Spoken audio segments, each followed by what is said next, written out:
say the game is getting old. Monday morning and your coffee's cold. Life is not what you want it to be. You need another chance to be who you want to be, yeah.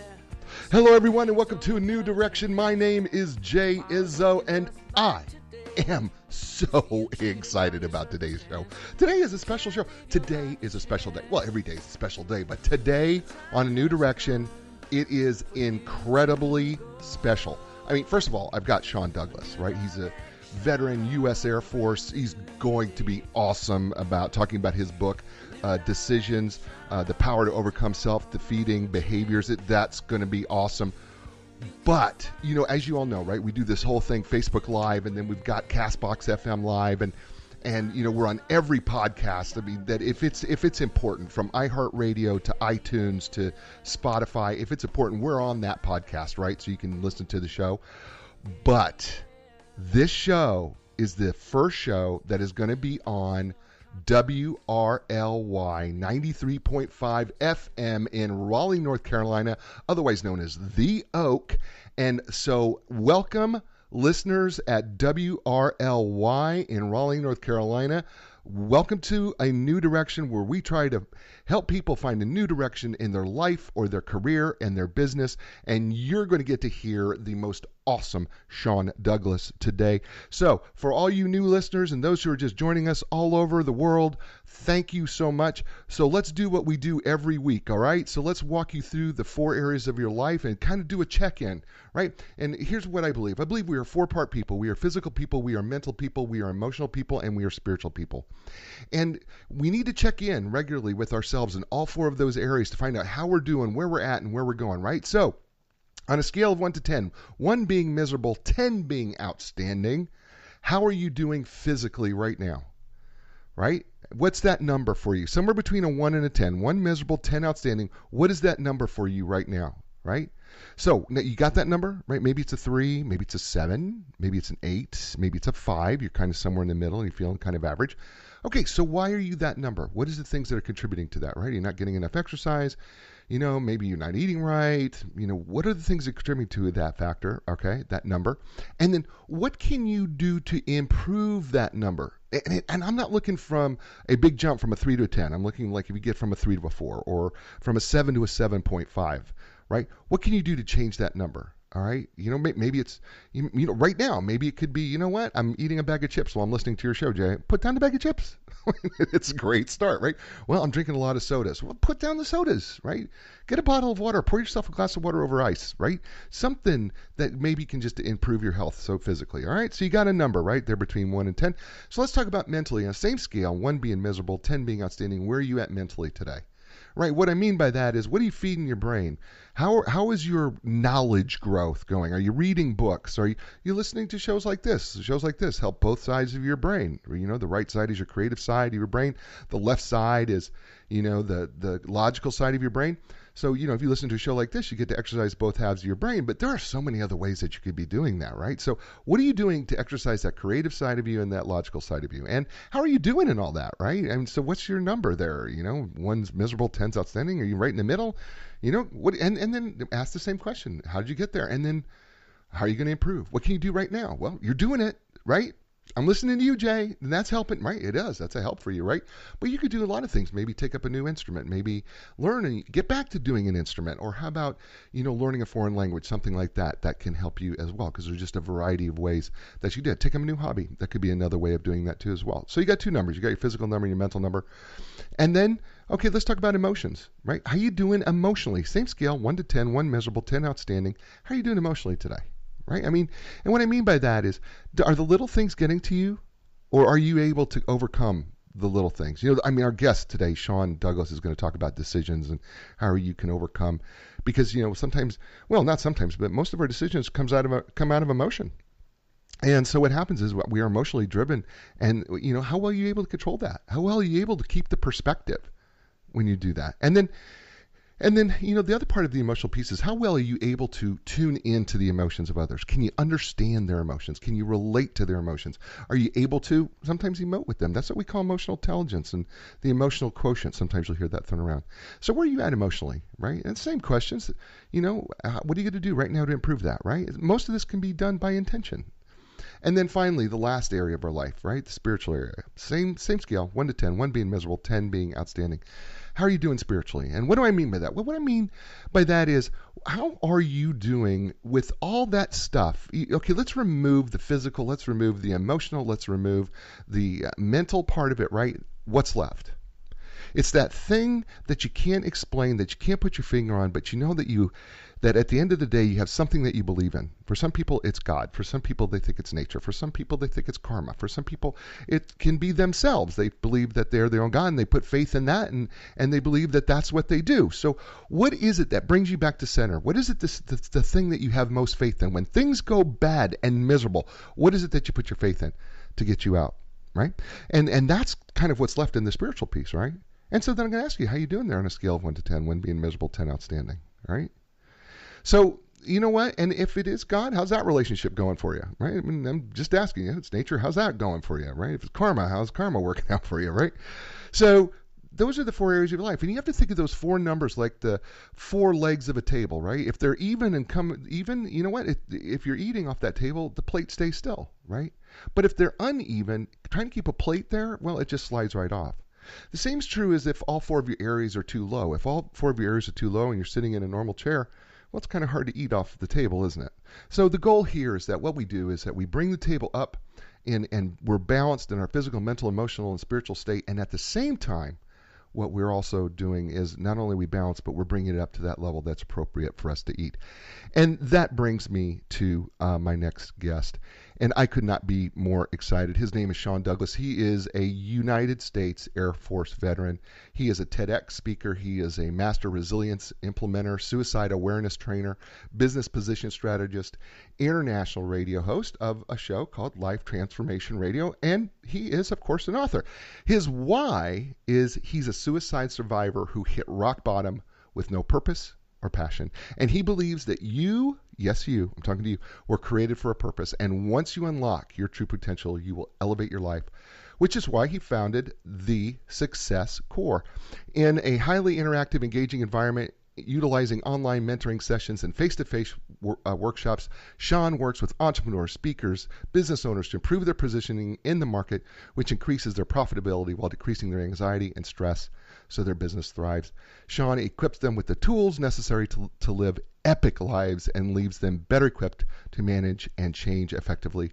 He's considered to be an icon of influence in the new media space, and he hosts, of course, his very popular live online radio show, Life Transformation Radio, which is heard in over 66 countries and has thousands of listeners. So, ladies and gentlemen, please welcome to the show, without further ado, Sean Douglas. Sean, welcome to A New Direction. Hey, Jay, man. Thanks for having me. Yeah. So, the book is entitled, by the way, love this book. Before I do that, and the book is available on Amazon if you want to get it. The book's entitled Decisions and Power to Overcome Self-Defeating Behaviors. And the book, it was great. I couldn't put it down. I was literally up to almost like 1 o'clock. When we started, when we started talking about doing this together, and by the way, this happened really, really fast. Between the two of us, people don't know. Very fast. Yeah, we were. If we were pulled the curtain back on the show, what happened was I had a guest that canceled, and I at the last second, and I needed somebody to come in and do the show, and I reached out. Sean came by and he said, "I've got this book. I think it would fit in your show." And so I said, "Okay, well, I'll peruse the book." And I thought, well, I'll just peruse the book. Well, the book is entitled Decisions: The Power to Overcome Self-Defeating Behaviors, and I bought the Kindle version. I started reading it, and the next thing I know, it's 1 o'clock in the morning, because I can't put it down. And the stories are riveting. It's just a riveting story, and it's tragic. But it's something I believe that all of us can relate to at some point in our life, at one point or another. And it's just an outstanding book. And so I just want to commend you. I'm being so vulnerable and so honest with the book because it was outstanding. So thank you. That means a lot to me, man. And it was my first book I had written, and I agonized over the book, and finally it worked. That's awesome. So let's talk about the story. So you're a Michigan kid, right? Yep. I am from Detroit, Michigan, and then I got some family all up and around Warren Centerline, Port Huron, all that stuff. Okay, so you're from Michigan. Your dad is in the military, and He retired in 2012. My dad was a senior master sergeant, first sergeant in the Air Force, and he retired in 2012. And funny little tidbit, I was stationed at Lakenheath in England, and I deployed in 2003.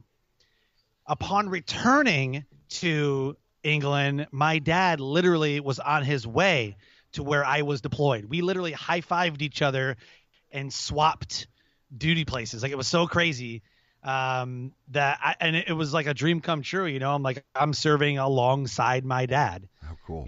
So very cool. How cool is that? I mean that. Okay, that's not in the book, by the way, but it's a very cool part of the Well, story. no, but it freaked out my grandma when we both called, and she's like, "Oh, how's it going?" I'm like, "Oh, I'm here too." And she's like, "Wait, what's happening right now?" and so I got back to England, and he was there waiting to leave. England was the staging point for his team, and we spent like a day or two together, and then he was out. He was gone. That's awesome. So let's talk about Dad for a second, because the story kind of begins here. I mean, really tragically. I mean, basically, what happens is there's this family. I'm all of a sudden I feel the Brady Bunch theme going on in my head. But there's this seemingly to be a kind of a happy family, and then Dad up and leaves one day. Yeah, it was his dream to always join the Air Force. He had to join the military, and my grandfather and other people were like, "No, don't do it." And then he didn't. Then he had 3 kids and a wife, and said, "Look, I've got to do this." I remember him telling me that I was sitting on his lap when I was in kindergarten, and the Desert Storm is happening. It's happening right now. And he's like, "I got to do something." Like, this was the moment, And much like when I joined the military, 9/11 had just happened, and I joined the military on 9/12. Wow. He joined during Desert Storm time. It was happening. And he said, I remember what was going on. I remember what was going on TV. I remember my feelings. Like I got to do this. And my mom said, "If you join the military, I will divorce you." And he said, "Man, I got to do this. It's in my heart. I got to do this." And so he left, and my mom divorced him. Wow. So, I've always felt this, and you kind of explained this in your story too, which I thought this was kind of interesting. I always feel that people who are in the military are kind of like, in the ministry. I feel like there's something inside them that calls them to it. I mean, do you find that to be pretty true? 100%. Not too many. I mean, I was a drill instructor for a while, and I had these conversations with the kids that were coming in, and it's not too often that some kids like, "I was bored, felt like something to do, seemed like a good idea at the time." Like, that's not what takes place. Right. It's normally 99%. It's, I have a calling. This is what I want to do. This is the most amazing thing in the world, and I must do this. And so that's what we choose to do. That's awesome. We're talking with Sean Douglas, author of Decisions, The Power to Overcome Self-Defeating Behaviors. And Sean Douglas is brought to you today by our sponsors. And that is Inline Business Brokers and Advisors. They partner with business owners when it's time to sell their businesses.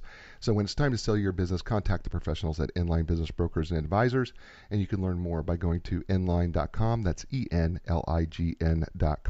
And Linda Craft and Team Realtors. Wherever you're at in the world, they can help you be matched up with the right professional to help sell your home or buy your home. And if you happen to be in the Research Triangle Park area, find out why they are known to be the legends of customer service. And you can learn more by going to lindacraft.com. That's LINDACRAFT.com. And also the t-shirt shout of the week that I'm wearing right now, for those of you who are watching on Facebook Live, is from the little town of Ithaca, Nebraska. That's my little hometown, and they just had their 150th anniversary, which I was so grateful and proud to be there and be the marshal of their parade. And so they gave me the free shirt. And so I shouting out back and just saying thank you. And, thank you for all the lessons I learned growing up in Ithaca, Nebraska. And we are talking to Sean Douglas here on A New Direction. And we're talking about his book entitled Decisions, the Power to Overcome Self-Defeating Behaviors. So your mom divorces your dad, and you decide to go, that things start to get crazy because mom... Oh, yeah. because enter Cray Cray guy. I don't know how else to say it, but this... Enter the horror story villain that people have nightmares about. Yeah, that guy.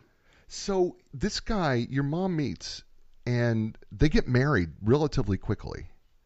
Yeah, they got married on Valentine's Day about a year later, within the year of them being together. And how old were you? How old were you at this time? I was in second grade. So my dad left between kindergarten and first grade, and then we spent first grade somewhere, probably in the house when my dad was in tech school and whatever else.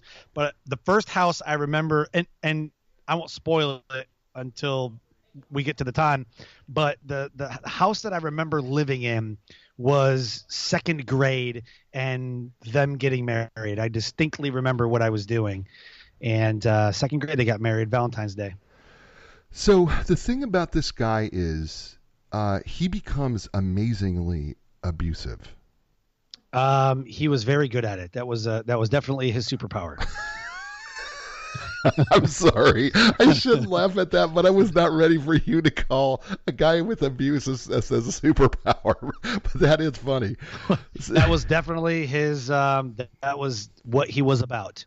The physical, mental, emotional abuse of a mom and two children. My younger sister, however, was like 3-4 years old. So, I mean, she had no idea. Right. Barely started kindergarten when the worst of it was going on. Barely started kindergarten, barely maybe into first grade. Right. Very, very young when the height of the terror was happening. Yeah, so this guy, as you describe it in the book, this guy was, as you just said too, is he was physically abusive. He was mentally and emotionally abusive. Can you give the listeners some examples of what types of things he was doing? Yeah.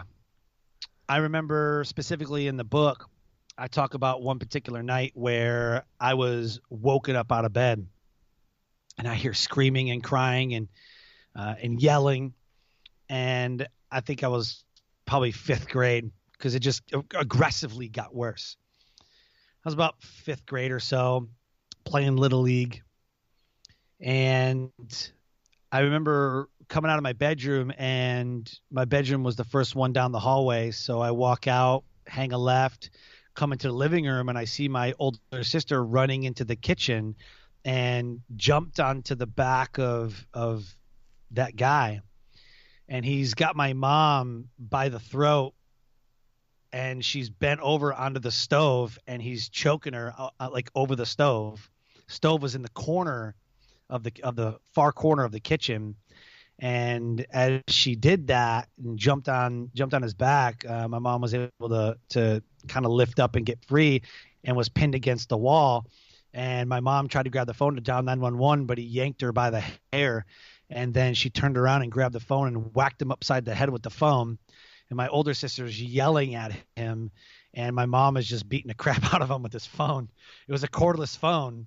Mind you, I'm 36. When I'm in fourth or fifth grade, I mean, it's early 90s. Right. Right. So we're living there, and she's whacking him in the head with it, trying to get away. And he pushed me. He saw me, and I tried to grab my sister. He pushed me down, and then I went and grabbed my wooden bat from Little League, and I swung and hit him, and he picked me up and threw me across the room, and punched me right in the stomach.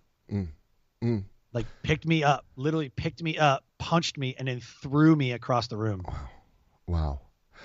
You know, first of all, I hate the story. You know, you described the story in the book, and Yeah.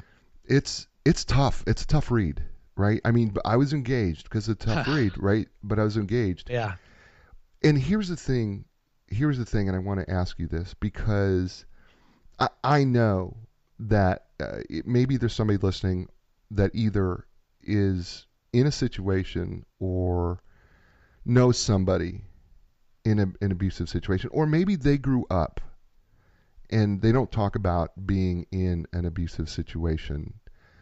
When I know that you speak to a lot of people, and I know that you've talked about this and you've been very transparent and honest about it.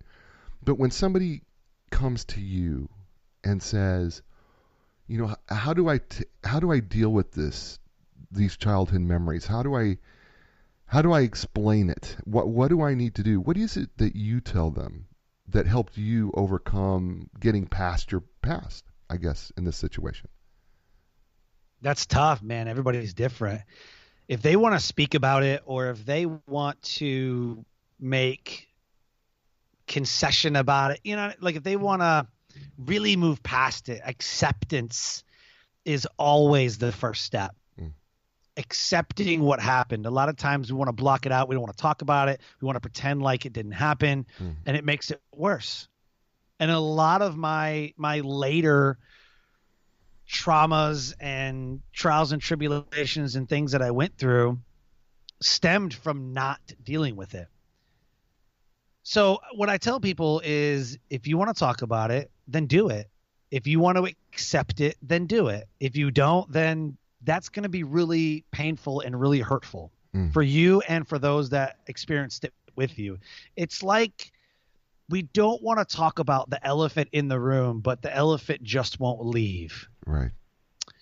So you have to talk about it. You have to acknowledge it. You have to accept it. And the whole time I wrote this book, most of the book, I was crying when I get to these parts, you know, and really writing this book was therapy. It really was. And this was my moment of acceptance. Like, I'm now ready to tell my story, but it can only happen when you're ready. Right. So is there a moment, I'm just shooting it from the hip here, but is there a moment where you kind of go, okay, I've got to forgive this and move on? Is there that moment, or is that a more difficult thing to deal with? Part of acceptance is forgiveness. And most of the times you have to forgive yourself. I know it's not my fault. I didn't make my mom marry that guy. I didn't make that guy beat us. I didn't make any of that stuff happen. Right. However, I'm sure I wasn't the easiest child to live with either. Right. I'm just saying. I mean, I don't remember. Right. I will tell you that I have a lot of memories at my grandparents' house, at my aunts and uncles' house. I have a lot of memories. I don't have too many memories from living with my mom and him, either because, I don't know, psychosis, I guess. I don't know. Blocking it out. Yeah, suppression, right? You suppress it. Right? You're like, I don't want to talk about it. I'm just going to bury it. Those deep hardened, you know, and some things that I was actually remembering, I was like, oh my gosh. And then one memory triggered another. Right. I was like, oh, I forgot about that moment. I forgot about the police showed up. Oh my gosh, I forgot about that. And then as I talked about these things, more stuff bubbled up. But when I started writing, I'm like, what do I talk about? Like, I don't really remember a whole lot, but you find out that you really do remember more than you really want to. Yeah. And that helps you deal with the issue, right? I certainly helps you deal with the emotional and probably mental, maybe even spiritual piece of it. I mean, 100%. You know, I mean, because physically you're gonna have to get over your wounds. You know, the time is the only thing that does that, and maybe time is part of the equation in this too, right? I mean, some of this just takes time, right? Oh yeah, for sure. I mean, 2016 was when I started writing the book in end of January, beginning of February of 2016. End of January, beginning of February, published it end of August. Yeah. But there were some good times too. I mean, because one of the things that you talk about in the book is you had such a great time going to your grandfather's and Christmas. You love Christmas. You're a Oh yeah. I mean the way you should see our house. Yeah, yeah. I mean, you describe it kind of as, that Christmas Vacation, movie thing with the lights. And I think you even said, did I read this right in the book, that there's even something that you said that they never took down the Christmas stuff in the basement in your grandfather's house? They just lit it up. I mean, basically, Correct. In my mom's parents' house, my grandparents had Christmas decorations because that's where Christmas Eve dinner was right. In a Michigan finished basement. I mean, in Michigan, everybody's got a basement. It's all finished, right. Carpeted, bathrooms, like the whole deal. They had a full bar. It was awesome. And we used to do the presents down there. We used to, I mean, that's where everything was. And so when the party was over, they just shut the lights off and lit them up next year. That's so funny. So our current house, my wife and I, our marriage during Christmas is Home Improvement with Tim Allen meets The Griswold. That's awesome. That's what our house looks like. That's awesome. So going back to Mr. Crazy, who was abusive here. So this happens over and over. Matter of fact, you talk about that. There's a little white powder that you have to keep your mouth shut on, and that you're probably involved in a little bit of a deal and everything. But he finally, right? We're finally we're finally done with him, right? I mean, finally. 7th grade. I remember it. I remember it so good. 7th grade. Yeah, but then you go back to living actually in your grandfather's basement. The second time. Right, the second time. In 3rd grade, in 3rd grade, we had moved from 2nd grade. We had moved from the city where we were living out to the country in St. Clair, Michigan. So we moved out of Detroit, moved into Warren, and then we were just on the outskirts of, like, right on the city line of where Detroit and then not Detroit. And we moved to St. Clair, and I started 3rd grade, and then we got evicted from our house 8 weeks to go before I finished 3rd grade. Right. And we moved in to my mom's parents, my grandparents, into their basement where we had Christmas Eve. And it was tough. I mean, it was tough. We lived there for the remaining 8 weeks, and then we lived there for like a month into the summer. A month before my 4th grade year, we moved back down, because I live in the city. So we moved basically kind of where we used to live, this because they knew the area. And that's the 4th, 5th, and 6th grade year. That was the 3 worst. That was the terror years. That was the the pawning of our stuff, the bikes, the jewelry, the white powder, the scary guys that would just show up at the house randomly at like 3:00 in the morning, cops, and it was insane.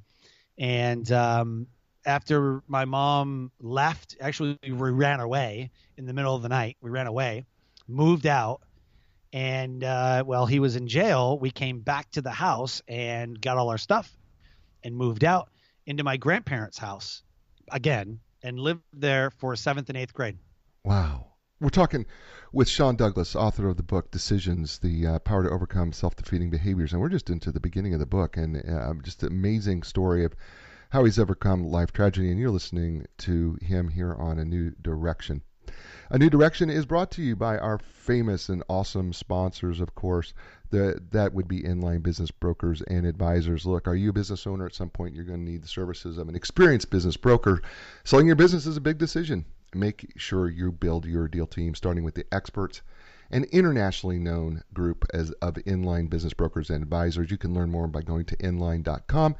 And Linda Craft and Team Realtors. Doesn't matter where you're at in the world, Linda Craft and her team can help you find the right professional to help you sell your home or buy your home. And if you happen to be in the Raleigh, Durham, Chapel Hill, otherwise known as the Research Triangle Park area. Why don't you go by there at Six Forks Road and learn why they are the legends of customer service, and they are bringing you new direction, as well as Sean Douglas. And we are talking with Sean Douglas here on A New Direction, and his book, Decisions, The Power to Overcome Self-Defeating Behaviors. And Sean, we're just in the really early stages of your life. Your mom does eventually remarry, but as you write in the book, you move basically behind where your grandparents. Actually, she's living with the guy. I think it is really. Yeah. She doesn't actually marry him. So he lived behind my grandparents' house, and it saw my mom and us, and knew that we lived there. And they had gotten together and was dating, and my 9th grade year, we ended up moving into his house for 1 year, for basically the school year. But he was not physically abusive. Right. That he was not. He was he wasn't physically abusive. He I don't think he meant to, but that's really cliche. I really wanted to watch the Super Bowl. Like I was all about like Green Bay Packers that year, 97. Like, man, let's get it. Right. And he wanted me to like help him like build stuff in the garage. I'm like, what? Like Super Bowl's on. Like, I hate sports. Well, I don't care what you like. I want to watch it. And he just yanked me by my shirt collar and yanked me back into the garage and said, get your, in here now. And I'm like, what? I was like, you're not my dad. Like, back off. You're not my dad. And I turned around, slammed the door in his face, and went down and watched Super Bowl. Well, apparently I got in trouble, and that's not the right thing to say, and, whatever.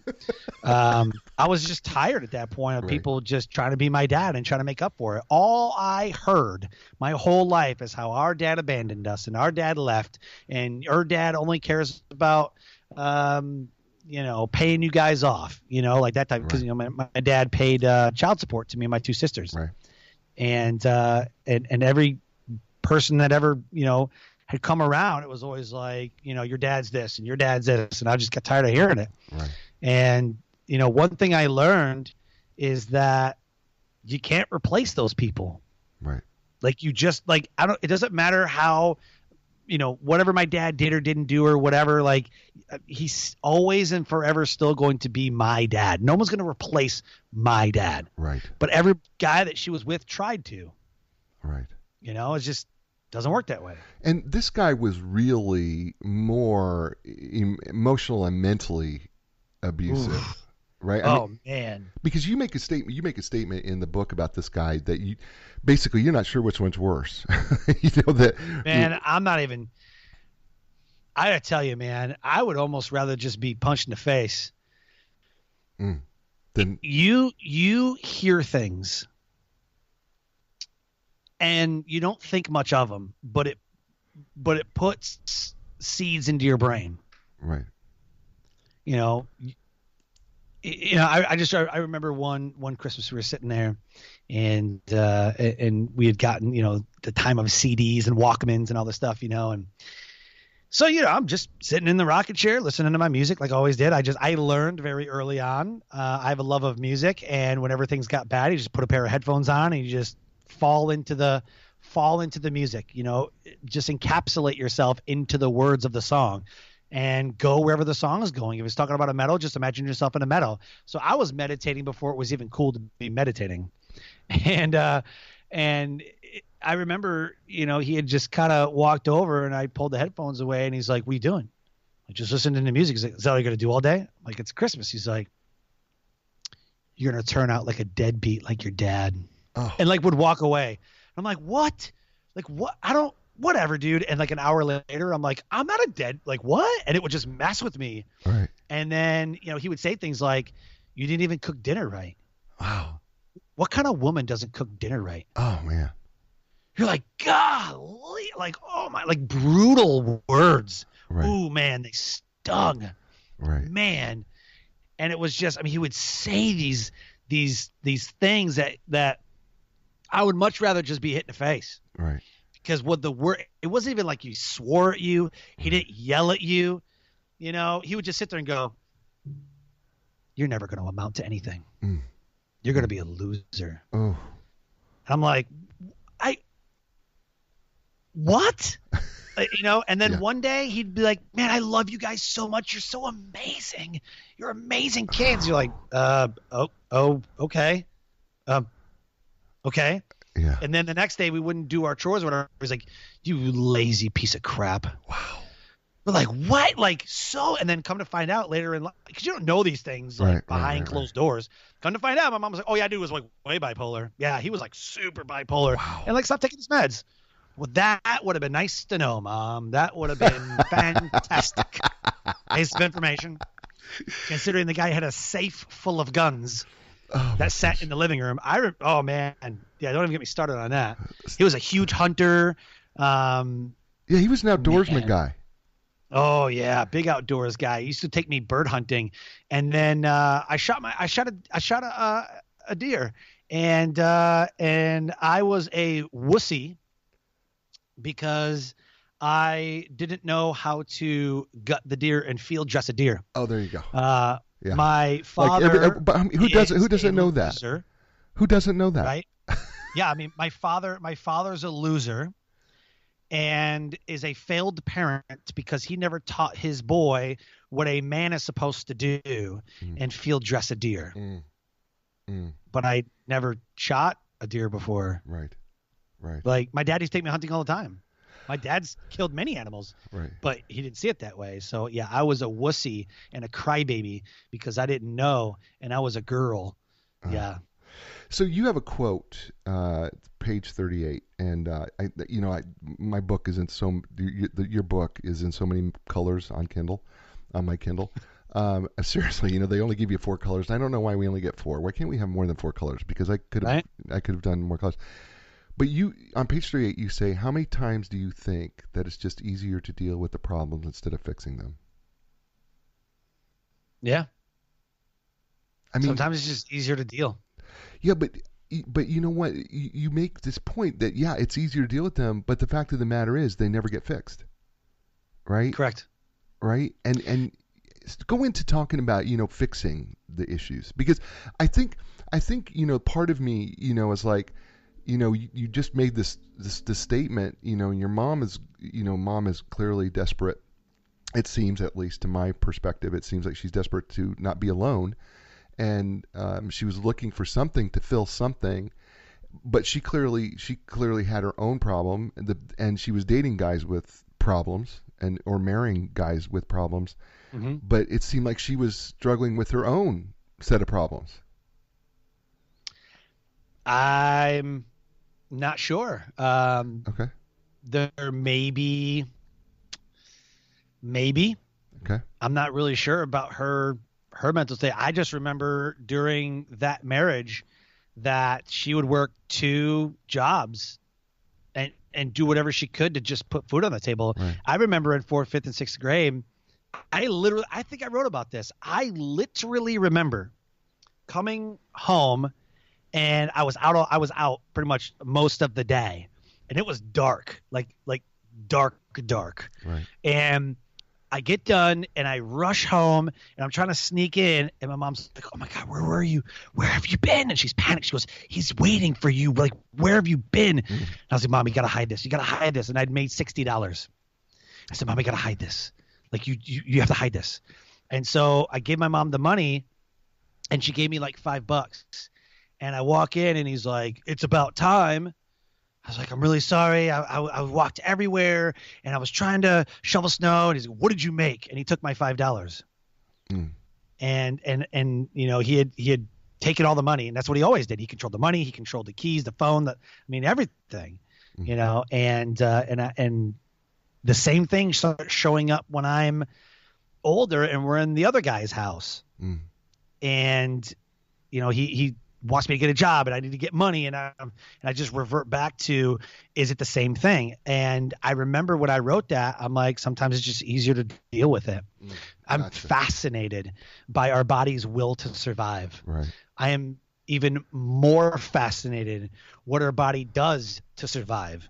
It will morph and shape and become resilient and morph and shape again and twist and turn and build things inside of your brain and build things inside of your body that will allow it to withstand all of the beatings that happen.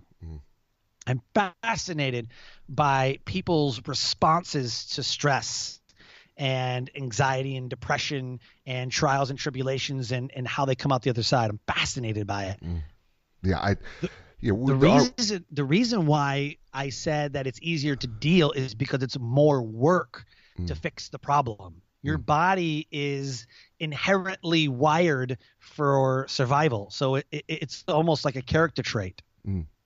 What I want to do is I just wanted to deal. Right. I just wanted to get through it. It's like high school. Like I hate high school. It's only 2 more years. I got to get through it. Just stupid teachers and the tests. And I just got to wait and time. And so I already knew like 18, I'm out.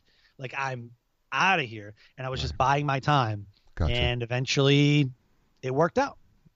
So let's talk about Sean. Let's move ahead. Let's jump ahead because you're out of school.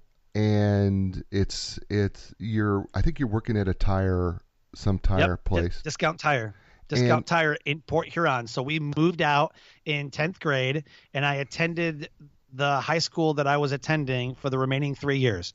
So when I graduated high school, by the time that I was 18, because I graduated when I was 17, when I graduated high school, I had lived in 11 different houses and attended 8 different schools in my life. It's nuts. I mean, but it also says something that you just said, and you know what? The resiliency that we can be resilient, right? I mean, you can be resilient. So you're working in Discount Tire. And it's 9/11, and you're watching 9/11. You're watching the Twin Towers go down, and the Pentagon, and the very next day, you say, I got to do this. Yeah, I actually quit on 9/11. I quit my Discount Tire job, and I took off my shirt. I'm like, I'm out of here. I'm out. I know what I'm doing with my life. I graduated high school with a 1.9. I was suspended and in detention more than I was in class through the last 3 years of my high school.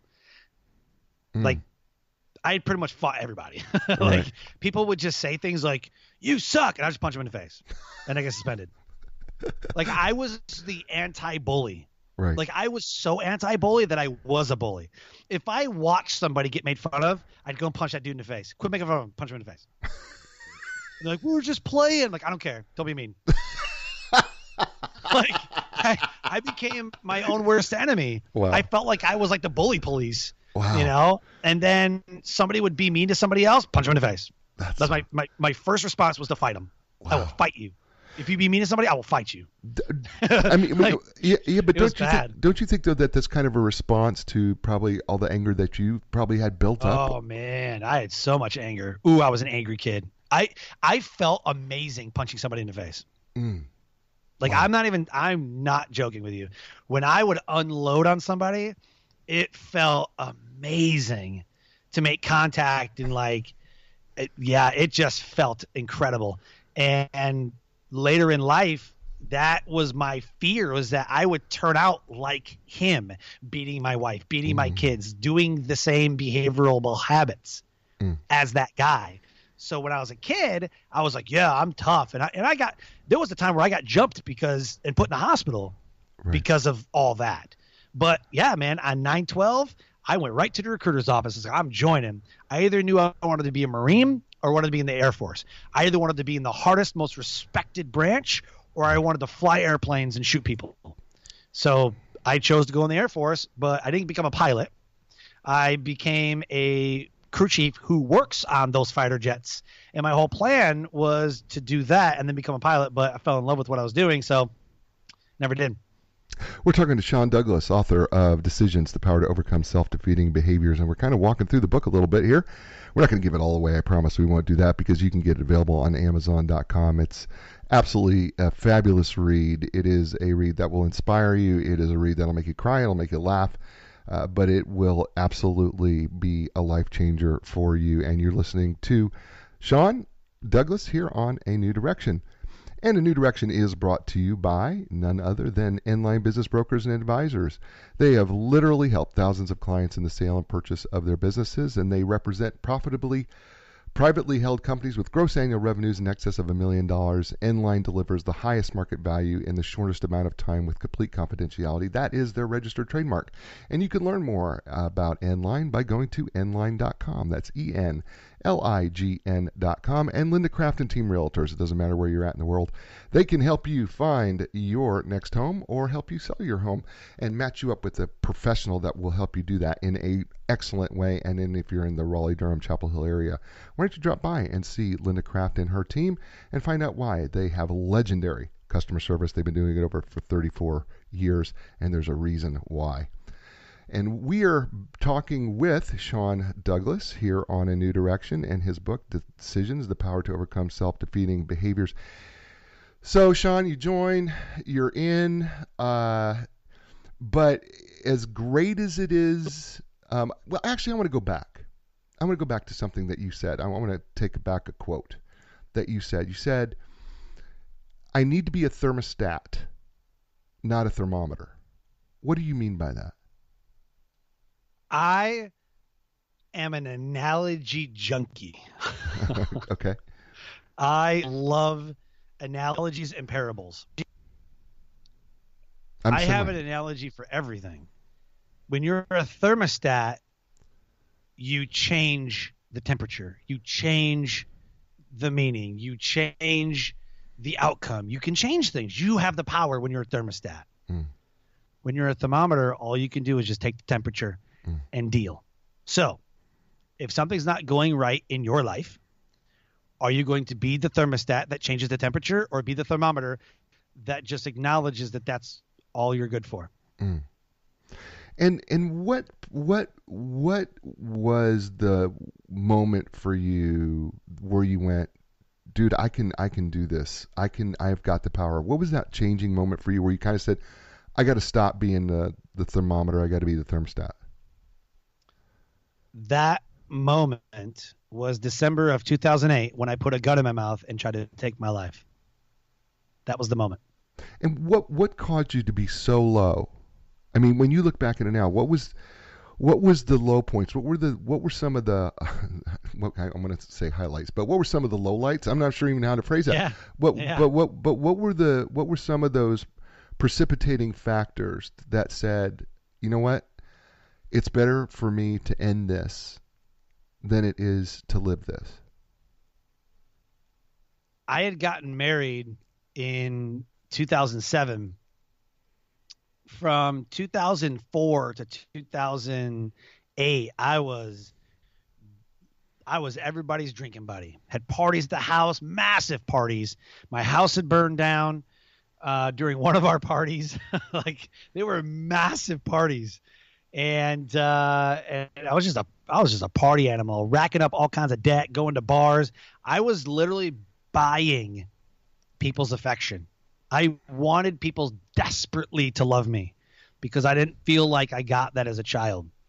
And it caused me to drink more. It caused me to go into a deep depression. It caused me to just be a functioning alcoholic. And it was the moment that, I got married, and it wasn't like my wife was in a great place either. We both just kind of found each other. It was like, yeah, let's do this. This sounds fun. And, she had a young child from her previous engagement, and then we had another kid. And, 2008, she's like, I'm done. Like, you're nuts. I can't even do this. And there's been a couple times where I would go into a deeper depression because the 3-year-old would do something, and I'd fly off and just start screaming at him. And she's like, don't do that. I'm like, just screaming. And then I wait. I'm like, whoa, that's what he used to do to me. Mm. And I found myself going, and I started recognizing, and I was self-aware that that's where we were headed. And it caused me to drink further and caused me to go into more of a depression. And then at one time, I was charged with an Article 112 of the UCMJ, Uniform Code of Military Justice, which is drunk on duty. And they were going to kick me out of the military. So I was basically losing my career. My wife was leaving, took the kids. So I lost my career, or so I thought. But I was losing my career. I was losing my wife and kids, losing everything around me. Everything was crumbling down around me. I was like, I have nothing left. I have literally lost everything in my life. And I figured there was no way out. And I figured that this was going to be my life for the rest of my life. And I knew it was not what I wanted. I would have much rather died than become what he was. And I didn't want to become that. That was my worst fear. And it started coming true. And I'm like, nope, it's the only way I can stop. And so you take the gun out. Yeah, I put the gun in my mouth and I was ready for it. And then I got a phone call from my dad, who I don't talk to. Like we didn't talk, but he had called me and was like, hey, I just figured that, I should call you. I haven't talked to you in a while. I felt like I should call you. Like, what? And so I was sitting on my floor with a bottle of Jack Daniels in one hand and a 9mm in the other, and just laid it all out for him. Like, I'm just gonna end my life. I don't want to live this life. This is stupid. This sucks. And my dad's like, yeah, I've been there. Yeah, man, I've been there. I know what that feels like. Wow. I've been there. I'm like, wait, you've been there? He's like, I've been there. Your mom left me and took the kids. Dude, I've been there. I know what you're going through. And it took empathy to bring me out. Not somebody going, oh, it'll be okay. It's fine. Right. It's fine. My dad said, I know what that feels like. And so he identified with what I was going through. Wow. That's what brought me back. Wow. A guy who I have no relationship with. That's amazing. And then you get some help. Oh yeah. I got, we, in the military, I usually talk to chaplains. So we went and talked to the chaplain, went and talked to the mental health counselors, got enrolled in an alcohol and drug abuse prevention and treatment program. And then I became sober. I was doing everything I was supposed to. I was talking to the chaplains and doing the counseling, and even the therapist was like, you should have been here a long time ago. I was like, gee, thanks. That's what you want to hear. Right. And I started getting better. And then our unit was closing down. They were taking the military portion of what we did and giving it to a couple civilians. And then we were going to go, to another duty station. And they said, hey, man, you guys get first pick of assignment. Where do you want to go? I'm like, man, I've really always wanted to be a drill instructor. But I was like, man, I don't want to. And then my command was like, dude, you need to do it. You'd be perfect. You have a great testimony. You need to go tell your story. So I don't think they want to hear all that. That's kind of like, that's not good. No. Trust me. So I applied to be a drill instructor, got all kinds of letters of recommendation, and then I got it. I was accepted to be a drill instructor for Air Force Basic Training. And then I spent from 2009 to 2013 as a drill instructor, and it was the best 4 years of my life. I learned how to be a speaker. I learned how to be a trainer. I learned empathy. I learned how to be a leader. I learned to tell my story when it needed to and get on them when I needed to. And I fell in love with speaking, training, coaching, mentoring, all that, which catapulted me into what I was doing today. And it's beautiful. I mean, the story's beautiful, but there's a quote in here that I think is so powerful, and it's from page 60. I think it's from page 63. It's you can't fix what's going on around you until you fix what's going on inside you. 100%.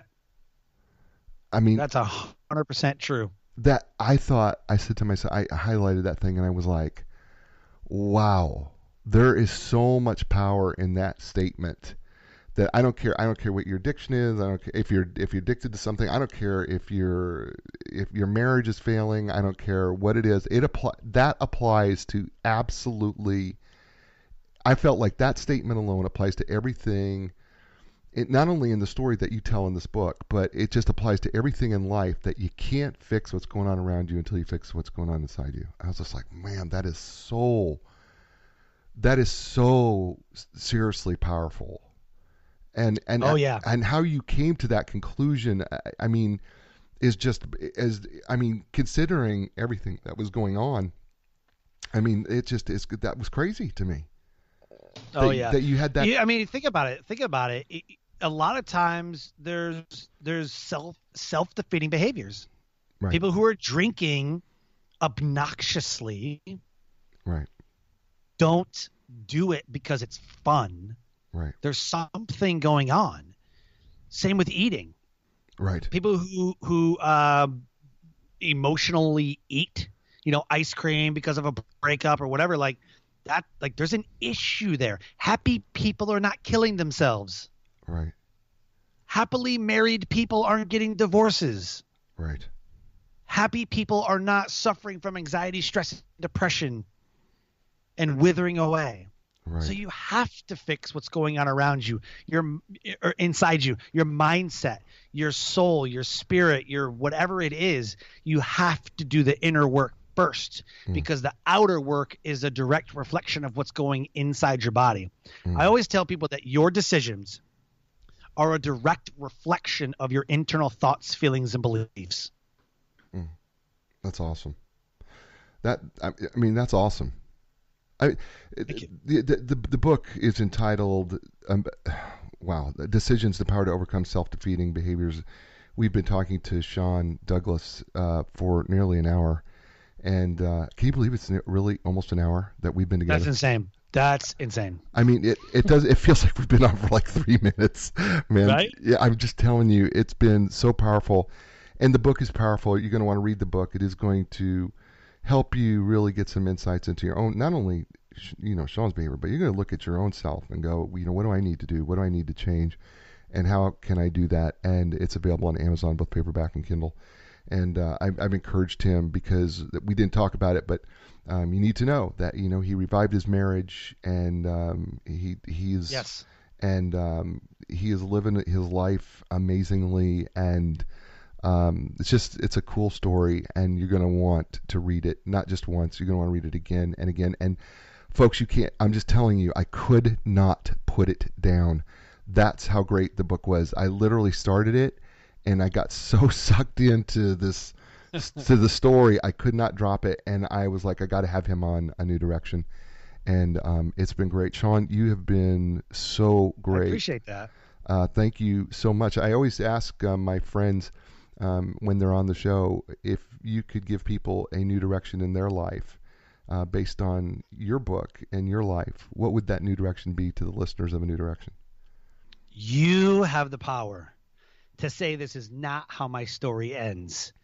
You have the ability to turn the page and write a new chapter.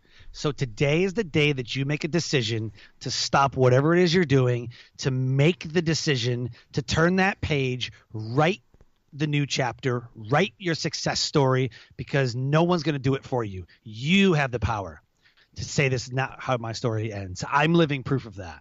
So today is the new day that you turn that page, you take a new direction, you write your success story, and you become that role model that everyone else will then follow. That's awesome. His name is Sean Douglas. The book, again, is entitled Decisions, the Power to Overcome Self-Defeating Behaviors. Folks, this is the show. This is the show, right? I mean, what a great show.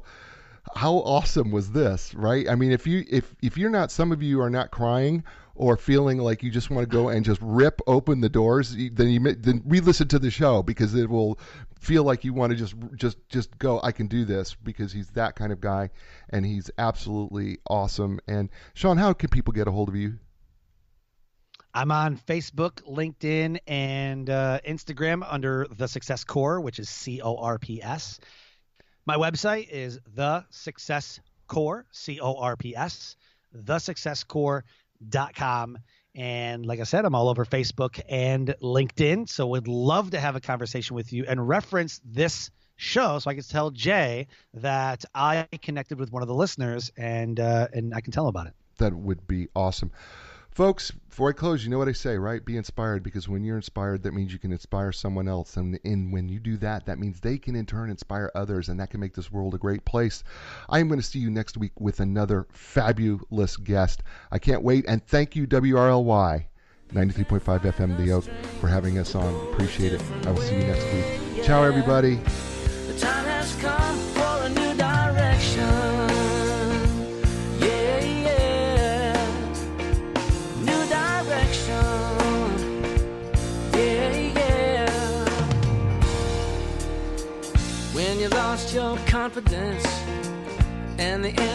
that don't make sense. You got to keep your hope alive. You got to know you can survive. This is your time to fly. A new direction, a brand new day. A new direction, things are gonna change. You can find the strength to go a different way, yeah. The time has come. Your dreams will take you places you have never